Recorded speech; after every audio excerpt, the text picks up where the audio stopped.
The Marvels has officially been rated, and it's exactly what you expect. Nothing new here. It's the exact type of rating every Marvel Studios film is gonna get, besides Deadpool.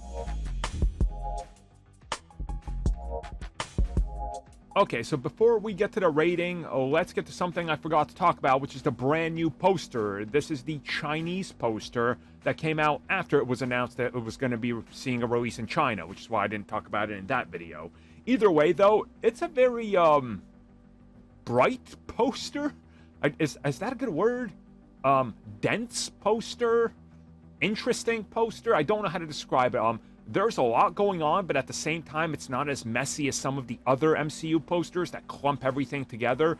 It's just very, vibrant and all sorts of shades of blue, yellow, orange, pretty much everything associated with, the Marvel's character's powers, so I guess that's fitting. Whatever, though, either way, let's talk about the rating. Unsurprisingly, the film is going to feature action, violence, and brief language, which gives it a PG-13 rating.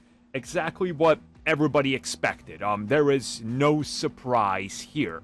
Now, of course, there are other films that scored PG-13, like recently Guardians of the Galaxy Volume 3, that had intense sequences of violence and action, strong language, suggestive drug references, thematic elements, or Ant-Man and the Wasp: Quantumania with intense violence and action.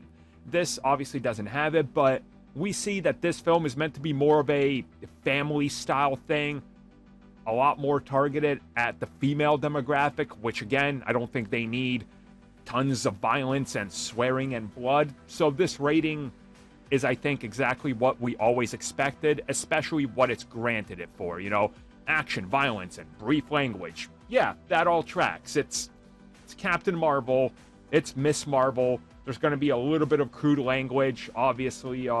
It's exactly what I think everybody knew this was going to get.